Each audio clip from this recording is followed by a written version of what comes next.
Hi, my name is Jessica Short and I'm with the Montgomery County Gazette. I'm here today with Marc Meyer, the chairman for the Montgomery County Democratic Party.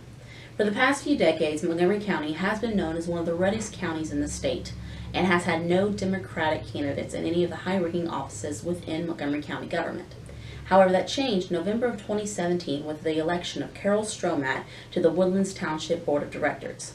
Since then, since we've gotten past the primary elections, one thing the members of the Republican Party and Republican voters have noted is the fact that there are multiple Democratic candidates on the ballot for this year's November general election. And so we're here today with Mr. Meyer so we can discuss some of this. So first off, Mr. Meyer, just how many candidates are there on the ballot this year on the Democratic side? Well, it depends on what level are you talking about? Are you talking about statewide or are you talking about local? Just for the county, Montgomery County. And then there are some candidates that are on the ballot locally in certain areas in the county. We have two that are multi-county districts. That'd be Senate District 3, where Shirley Layton is running against Rob Nichols, I believe it's, is it Nichols or Eccles? Nichols. For Senate District 3. And neither of them are from Montgomery County, but that district does cut into the northern portions of Montgomery County. And then House District 3, which covers Waller County, and then a strip of Montgomery County that goes from Magnolia in the west to Kingwood in the east, including my neighborhood. We have Lisa Seeger, who is out of Waller County, who is running for House District 3. Within Montgomery County itself, we have three candidates for countywide office. Jay Stittelberg running for county judge, John Brandon Pierre running for district clerk, and Andy Sunderland running for county treasurer. That is the first time we've had anyone running for any of those positions in 28 years, I believe. Wow. Since at least 1990, maybe longer than that too. In terms of the House District candidates, I've already mentioned Lisa Seeger, who's running in House District 3, but we also have Lorena Perez McGill running in House District 15, which is the Woodlands and the areas across I-45 and south of the San Jacinto River. That's Steve Toth's district, right? That is, it's Marc Keogh's district right now. But she will be facing Steve Toth. Yeah, but he will be running for county judge, so she will be facing Steve Toth. It used to be Toth's district until he went to run against Kevin Brady a few years ago and lost in that primary. And then we have Mike Midler running in House District 16 against Will Metcalf. And then there's also a Democratic candidate for Precinct 2 Commissioner. We have a candidate for Precinct 2 Commissioner, Ron Keckline. And we also have a candidate for Justice of the Peace Precinct 3 to replace the retiring Edie Connolly, and that's Claire Lindsay. Okay. So what do you think it says about just the political climate of Montgomery County that there are so many Democrats on the ballot this year? I don't think it says as much about the political climate of Montgomery County as it does about the political climate of Texas and the wider country. In 2016, the 2016 election was interesting, shall we say, both in Montgomery County and countrywide. My understanding is that Montgomery County had the widest margin for Donald Trump of a county in the entire nation. He won by approximately 120,000 votes in this county. But Hillary Clinton pulled 45,000 votes in Montgomery County. A Democrat has never pulled 45,000 votes in Montgomery County, Texas, even going back to 1990 and earlier, because the population increase has been so great over the intervening time period. So we know that there is a large large number of Democrats that have moved into the county or possibly are voting Democratic instead of on the Republican line now. So it's a vast increase over the numbers we've previously seen. So how do you feel about the amount of Democratic voters currently in Montgomery County? Well, obviously we want more. We think we're running candidates that will garner more votes than that this time. Do you believe you have voters who have primarily or previously voted in the Republican primaries due to the fact there's only Republican candidates, but then will vote ultimately Democrat in the general election? Yes, we think there are those out there. The question becomes, where are the numbers? Because obviously primaries are much lower turnout elections. In our primary, we had just short of 10,000 voters in our primary, which was a vast increase over previous primaries. I believe the 2014 numbers were around 2,000 or 3,000 for the Democrats, and we know that those numbers are still lower than the people that are voting in the Republican primary. It's hard for us to gauge exactly how many people are voting in the Republican primary and then crossing over and voting for Democrats in the general election. But we do know that they're out there. Now, what about, without giving out, I guess, any trade secrets, what is your plan to reach out, the Democratic Party's plan to reach out to some of these voters who are primarily Republican voters? Because if essentially for a Democrat to win, they will need a large amount of those primarily Republican voters. Absolutely, and we know that. We plan to go out to where they are. We plan to knock as many doors as we can, make as many phone calls as we can, text message as many people as we can to get our message out. Our candidates have already been out there doing that for several months, ever since even before the primary. And we just want to talk with as many people out there. There's a perception amongst some that Democrats in this county have like little red horns out of their head, and that we're Satan. And in the process of coming out and talking to them, we hope to actually show that that's not the case, that we do have good ideas, and that our ideas are how to make government run better for the citizens, not just how we can make government run better for ourselves. All right. Now, while Republicans have primarily been in charge in this county for a while, the Democratic Party has still been active. So how long has the Democratic Party been in existence in Montgomery County? I mean, I know Dr. Wilkerson came in. Dr. Wilkerson pretty much founded the Republican Party around 50 years ago, but the Democratic Party has been that. here since probably the Civil War period. I mean, I believe that the Democratic Party stretches back that long. There were, I don't recall my Montgomery County history well enough to go back to exactly.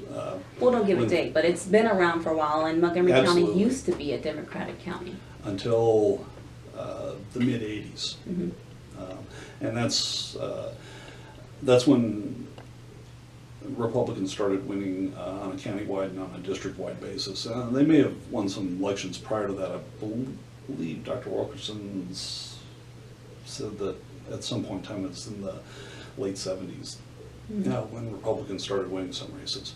But it was really 1990 when the big shift happened, and I believe the last Democrat that held elected office in Montgomery County was Malcolm Purvis, who's the Precinct 2 commissioner. And the apocryphal tale is that he went to the Republican Party and basically said, "Well, boys, if I can't beat you, I'm going to join you." All right. So, what is essentially the structure of the Democratic Party? I guess it's very similar in structure to the Republican Party. You have a precinct chairs, you have an executive committee. Do you have an executive committee or a steering committee? Well, what's the organizational structure? By state law, by the Texas Election Code, we have elected precinct chairs. I'm the elected county chair. The elected precinct chairs make up the county executive committee as a whole. And that is the operational body. They're the body that has to vote on any issues, spending money, things like that.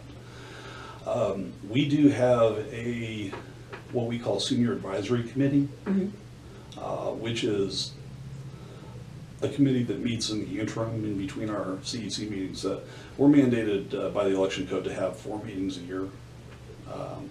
Plus there's a couple of specific purpose meetings that, that need to occur during that time period. But in between those 4 meetings a year, we have a Senior Advisory Council, call it SAC, that meets. It includes myself and the other officers of the party. We have 4 representatives from the commissioners' precincts, who are precinct chairs within those commissioner precincts.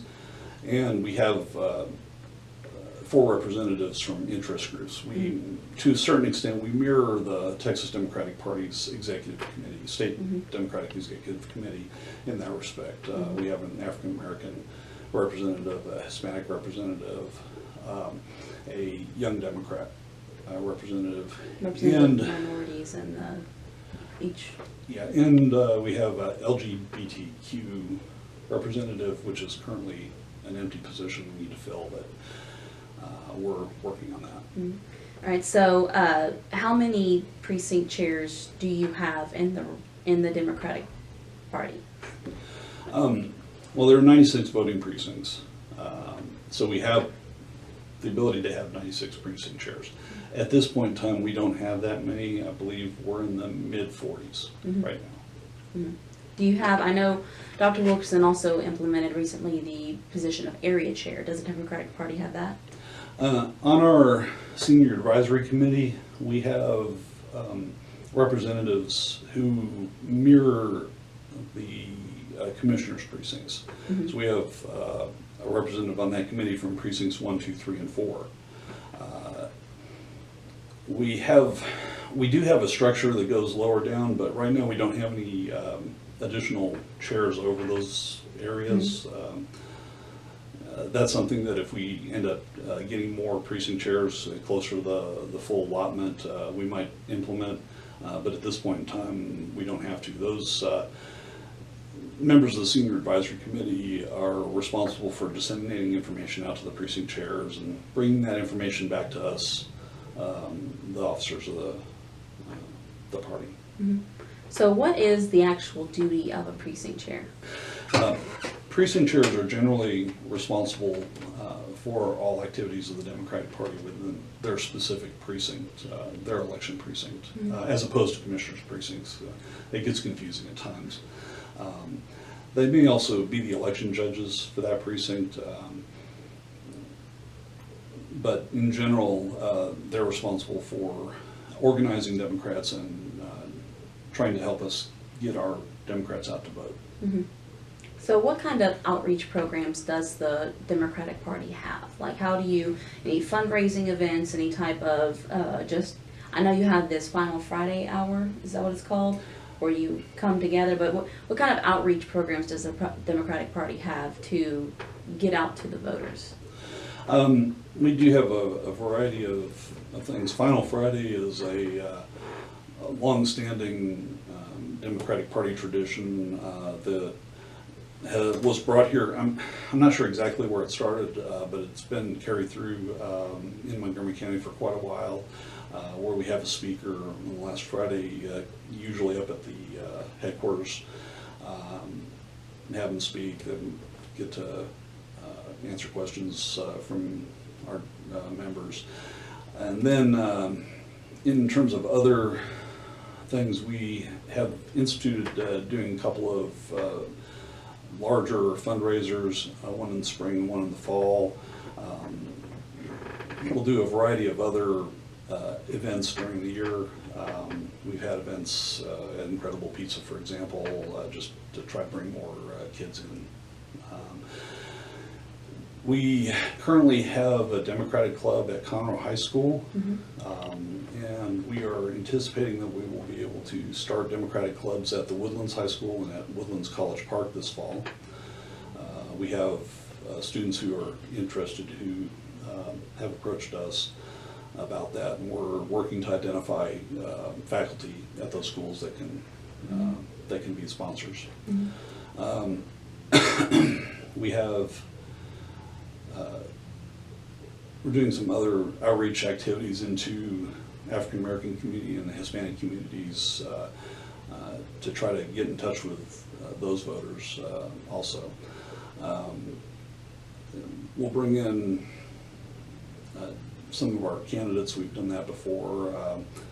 Later this month, we're bringing in the chairman of the Texas Democratic Party, Gilberto Hinojosa, for a fundraiser, and also to meet and greet different constituencies within the county. Mm-hmm. All right, now, recently the Democratic Party, you had your reorganizational meeting as well, is that correct? You had that before you went, your biennium meeting, essentially. We don't consider it a reorganizational meeting, and I think that may be a difference between ourselves and the Republican Party. We don't have to adopt a set of bylaws every 2 years. Our bylaws roll. The Texas Democratic Party's bylaws roll over. I was on the Rules Committee at the convention for the Texas Democratic Party. We don't have to adopt a full set of bylaws every 2 years. We just amend our bylaws as needed, which is significantly different than apparently what has happened in the Republican Party here locally and at the state level.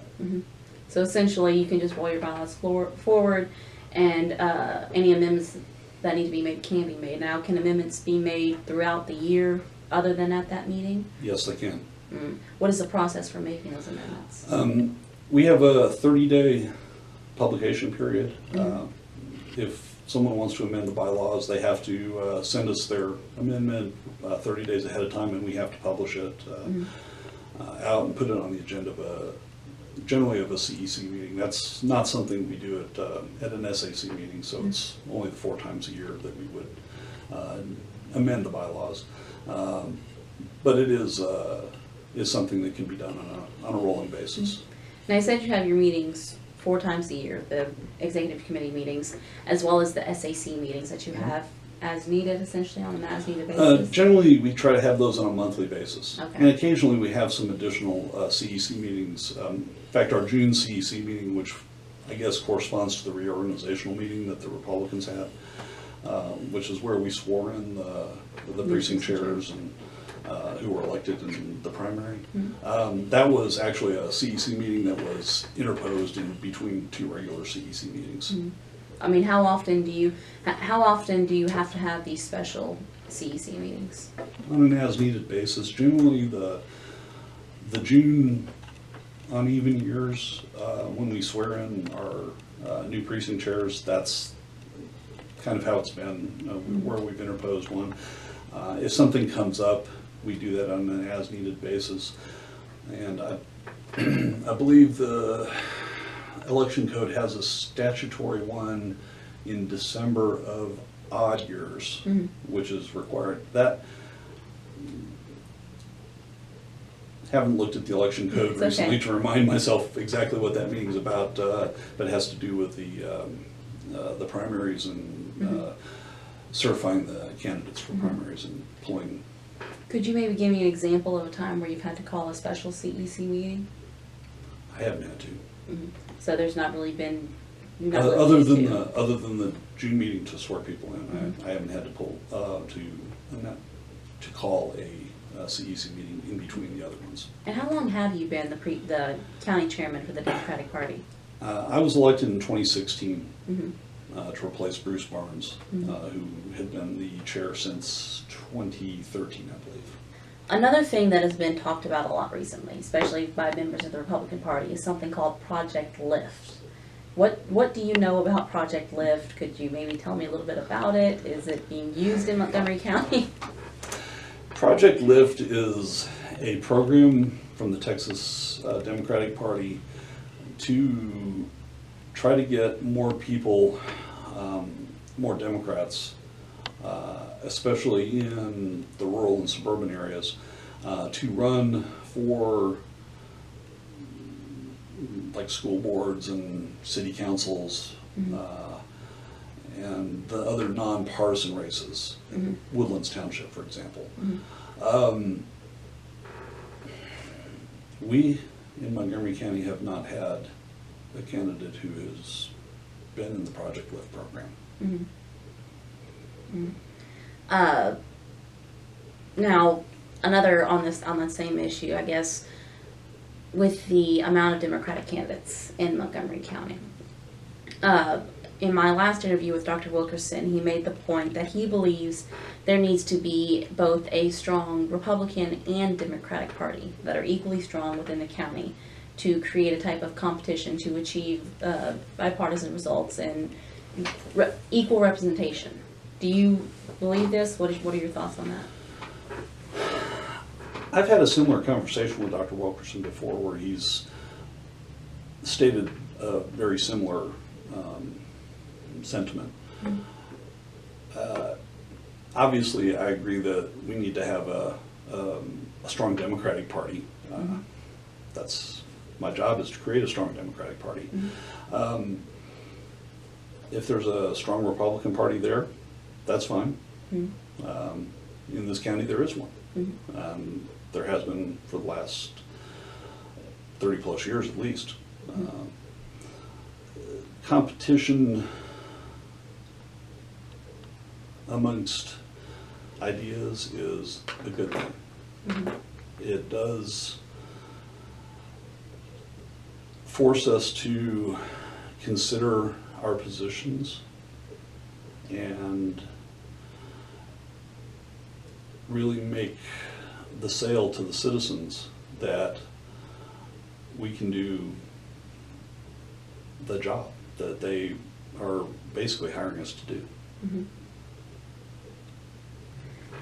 Do you believe that having that competition between the Republican and Democratic parties will breed a better set of candidates for voters to choose from?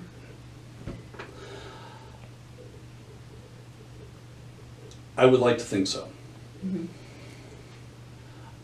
I think the lack of candidates from the Democratic Party in Montgomery County over the past 15 to 20 years at least has really breeded a race to the right, race to be the most conservative. How can I out-conservative the next guy? Which I don't think is necessarily been very healthy because in some ways it's been a race to how can we cut taxes the most, for lack of a better way of putting it, without necessarily considering what the function of government is, and without actually always having a good idea of the best way to operate the government with the resources that are available. I would be concerned in a one-party county that was overly Democratic too, that we might have the same problems. But between the Democratic Party and at least what my view the Republican Party has been, at least in the past, I think that competition of ideas is for the better. I'm really concerned with the move to the Tea Party right, that we really aren't seeing that that competition of ideas come to fruition, and it's our way or the highway. No, we've had a lot. There's the Montgomery County Tea Party group, there's the Texas Patriots PAC. There's a lot of these groups and PACs in Montgomery County who claim their conservative Republican mantle. What is your opinion on all of these groups, on all of these PACs and special interest groups? What do you think do you think their purpose is a help or hindrance at this point? I don't think that they're a help or hindrance just by their existence. I think they can be either. I think there is a place for PACs in our electoral system because they are mechanisms for funding these races right now. you know, we have a new Democratic club that was just created in the Woodlands that is forming itself as a PAC for that reason. And we think it's a good source of candidates too. So there are definitely good things about political action committees.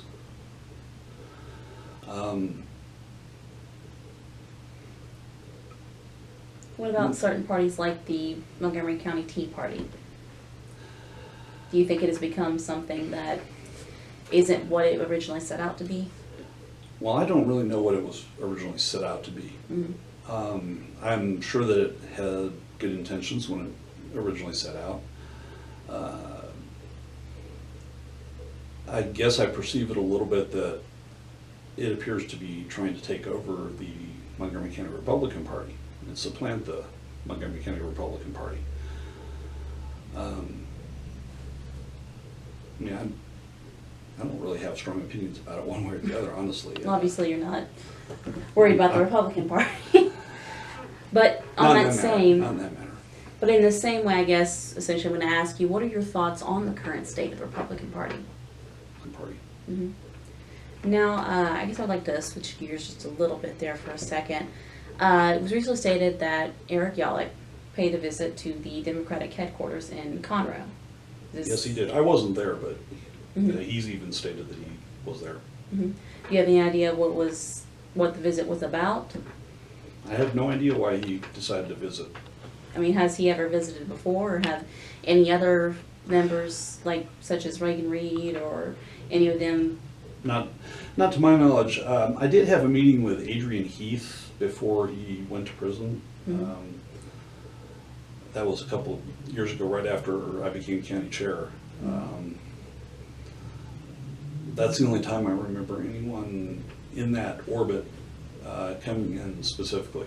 Now, we do have Republicans that come in from time to time, or former Republicans, I guess, in some cases, come in from time to time to ask questions or whatnot. We've maintained an office since the 2012 election in the same place on North Fraser. So we're there, and our people are generally there. We sometimes have some times in the summer where it gets a little slow and we don't have someone to staff the office for a few hours. But we're always there. We try to always be there to answer questions for people, to be available, to be a resource. Do you ever close the Democratic Party at any time during the year? The headquarters? The question appears to be in reference to the fact that Dr. Wilkerson closes the Republican Party headquarters for the month of July. We don't close for any specific time periods, except for generally during holidays. We'll be closed for a few days around Christmas. We'll be closed on the 4th of July. We would have been there for the parade, but the office would have been closed. We close around the party conventions, things like that, but not for any significant period of time. Now, for those who may not know, where exactly is the Democratic headquarters in Conroe? The Democratic Party headquarters is located on North Fraser, 1712 North Fraser, Suite 117, in between downtown and the North Loop, North 336. Now, we talked about some of the candidates that are running on the county level for high county states in Montgomery County, such as Jake Stittleberg for county judge, John Brandon Pierre for district clerk, and Mandy Sunderland, saying that right, for county treasurer. What do you feel about their chances, essentially? I mean, I don't want you to pick one over the other, but just how do you think they're doing so far? Well, since fundraising numbers are coming out right now, we see that, we're not seeing a huge amount of fundraising coming in right now. That said, we think that they're doing quite well in terms of getting out there and talking to people. Jay has events at least every other week right now that he's out there. He's out there block walking so is John Brandon. I don't have quite as much contact with Mandy right now. This summer, she's had some vacation and some family things that she's had to take care of this summer, but she will be coming back and hitting the ground running too. The big question mark is going to be, how are the Republican candidates going to be perceived within the Republican Party? Mm-hmm. All three of those candidates are running against candidates on the Republican side who are Tea Party supported. Mm-hmm. Most openly Marc, but Melanie Bush and Melissa Miller were both supported by the Tea Party groups and by Eric Yellick's Golden Hammer. It really is going to come down to what happens with the voters who voted for the candidates who lost in the primaries, Mm-hmm. and where they break, and if they break for a Tea Party candidate or not. We have the opposite situation, obviously, in Commissioner Precinct 2, where Charlie Riley survived two people running against him in the primary, in a rather contentious runoff with Greg Parker. The question there is, are the Tea Party people going to come out and vote for Charlie Riley? Mm-hmm. Because there is a lot of bad blood out there. Mm-hmm. I don't know where those are going to fall. We don't see polling at this level.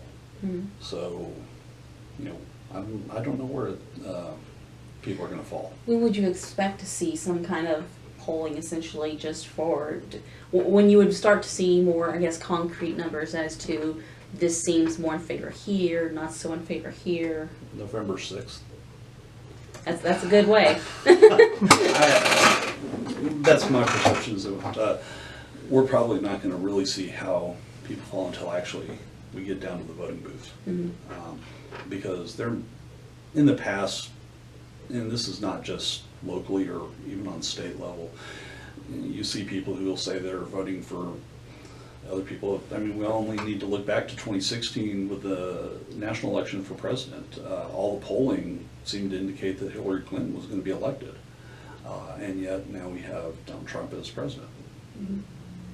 What about, we also have candidates such as Beto O'Rourke, I believe I'm saying that correctly, and Lupe Valdez for governor, or it's lieutenant governor? Lupe Valdez is running for governor. Mm-hmm. Beto O'Rourke is running for the United States Senate. Mm-hmm. We also have Mike Collier, who is actually fairly local. He's from Kingwood, Mm-hmm. running against Dan Patrick for lieutenant governor. Mm-hmm.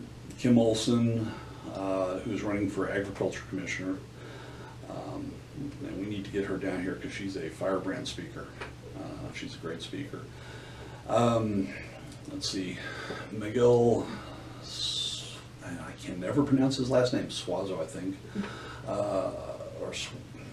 It's not Suarez, but Suazo, I believe.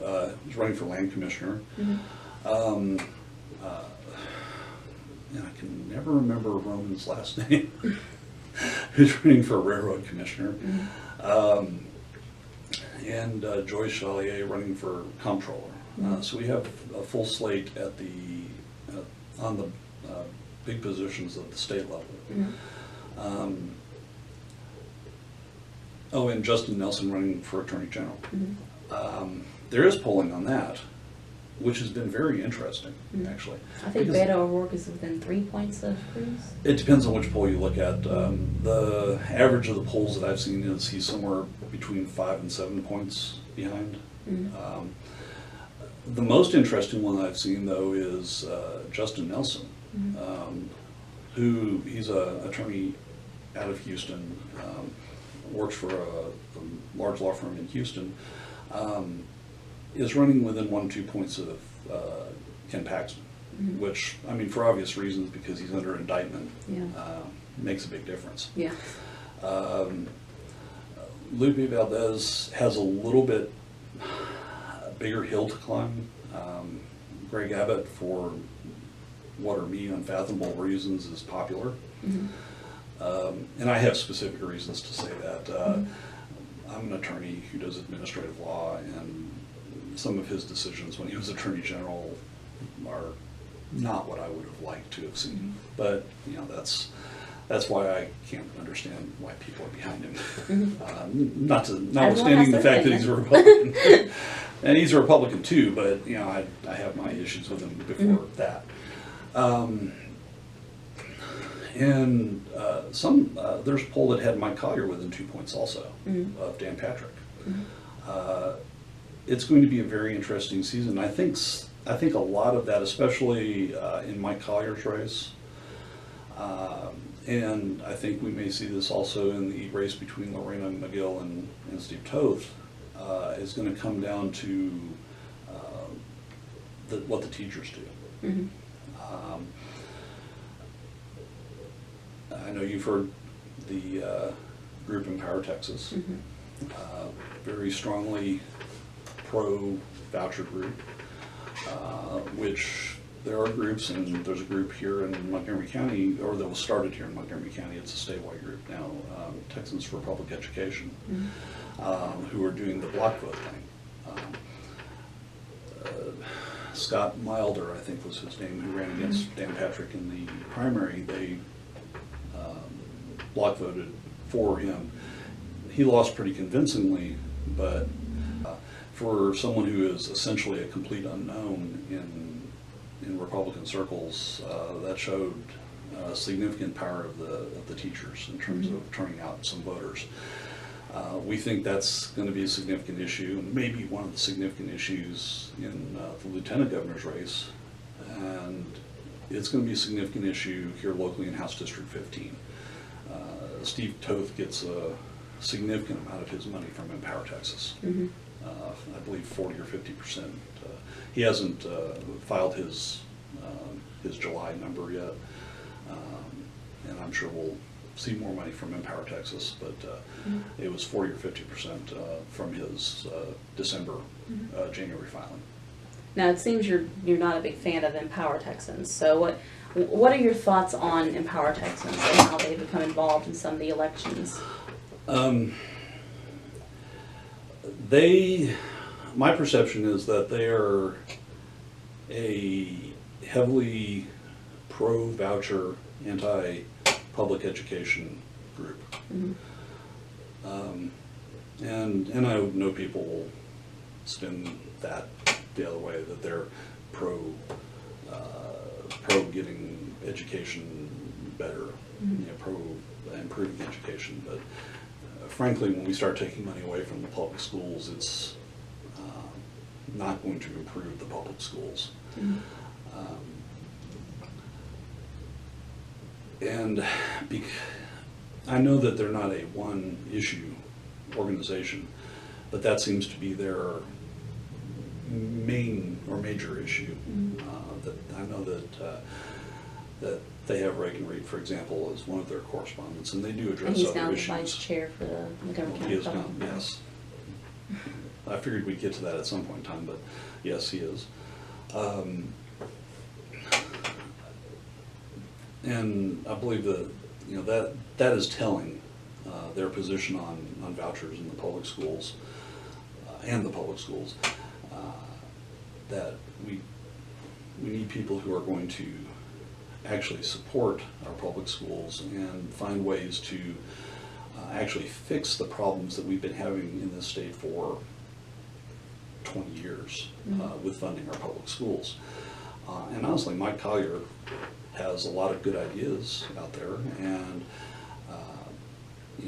the fact that he's a CPA and can actually run the numbers and has run the numbers, I think would be a great service in this state, having someone who actually understands where the money's coming from and where we need to spend it.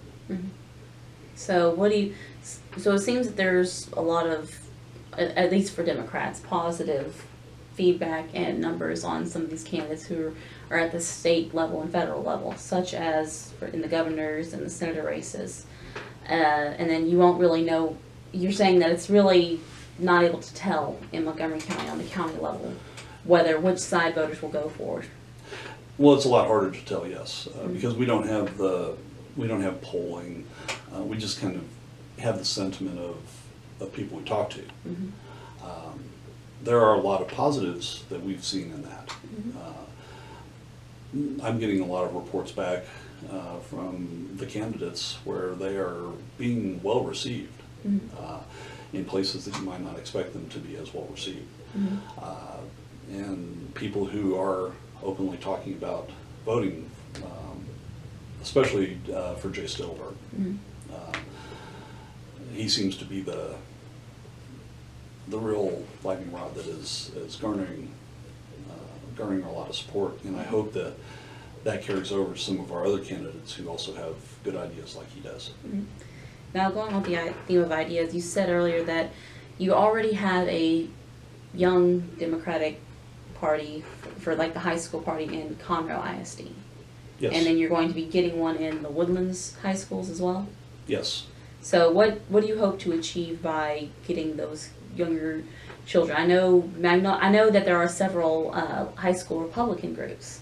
So how do you see benefiting from the high school Democrat groups? Well, anytime that you can get young people involved, it only can be better for the future. And I actually mean that on the Republican side also. I think that's a good thing that they have clubs in that many schools, although we've heard that the club in Conroe High School may have some problems. It's just kind of a report we've heard from the kids on the Democratic Club there. But anything where they can get involved, where you have teenagers and high school students getting involved, and to a lesser extent college students too. We have Lone Star College here, which is rather large, and Sam Houston, which is just up the road. That's where my son goes. Anytime you can get them interested and involved in the political process, that only can be better for the long run for our political process. So going forward into future election cycles, seeing now what you have more people who seem to be turning toward Democratic candidates. Do you see possibly this means a higher amount of people filing under the Democratic ticket in future years? Success breeds success. I would hope that would be the case. But my job is to always try to get as many people to run under the Democratic banner as I can. I think that the way people are viewing how our country and state and county are going currently, there's a lot of dissatisfaction with the current leadership, and that will only improve our chances of having people, quality people, want to come out and run to fix that. That said, the political process is a meat grinder. It can be really ugly. It can expose flaws in people. It can make people think there are flaws in people where it's just differences. So it's difficult to get good people to run. We think that there are quite a few good Democrats out there that we could get to run for different positions, but it's really been very hard to talk people into running and putting a D behind your name in Montgomery County, Texas. We hope that the results from this election will show that it is not a bad thing to do, and that it actually will help make the process better. So essentially, just what do you think is the main thing that stops people from putting that D behind the name? What is the main thing that stops them? Because people hate to lose. Yeah, that's normal.